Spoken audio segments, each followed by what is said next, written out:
नमस्कार पिलामाने शिशुवाटिकार आउ एक गप तुम पई आज नहीं आसी ताहार नाम लवकुश। ताहले सुनिबा। रामचंद्र अयोध्यार राजा थिले। लोकमानकर कथा शुणी से सीता को बण को पठाई देले। सीता बण भितर वाल्मीकि ऋषि आश्रम रहिले। ऋषि आश्रम लवकुश जन्म है।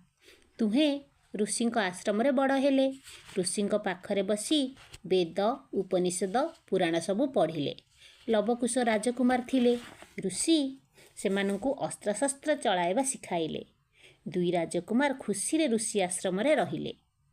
दिने लवकुश आश्रम पाखरे सुंदर घोड़ाटीए देखिले। सेमाने घोड़ाटी को बांधी दे खेलिले। सेईटी रामचंद्रंकर यज्ञर घोड़ा थिला। घोड़ा को खोजी खोजी अयोध्यार सैन्य माने सेठारे आसी पहुँचिले। लवकुश सेमानंकु घोड़ा देले नाही। युद्ध हैला। युद्धरे अयोध्यार सैन्य माने हारिगले। राम लक्ष्मण समस्ते अचेत होईगले।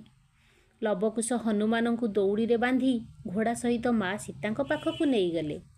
सीता सबु कथा शुणी बहुत कांदिले।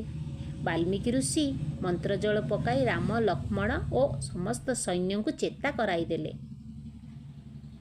हनुमान का दौड़ी खोलीदेले। यज्ञ घोड़ा को फेराई देले। से कहिले तुमे सबु अयोध्या फेरी जाओ। मु लवकुश को नहीं यज्ञ दिन अयोध्या जीवी। वाल्मीकि लवकुश को नहीं अयोध्या गले। रामचंद्र यज्ञ पाखरे से माने बसिले। सुंदर स्वर रे रामायण गाइले। अयोध्यार लोक माने सेमानंकु बहुत प्रशंसा कले। राजा रामचंद्र वाल्मीकि को लवकुश विषय रे पचारिले। वाल्मीकि कहिले से माने तुमर पुओ। लवकुश रामंकर पाद तले मुंड लगाई प्रणाम कले। राम खुशी रे सेमानंकु कुंढाई पकाइले। पिला माने गपटी केमिति लागिला निश्चय निजर मतामत देव। रहिली। धन्यवाद।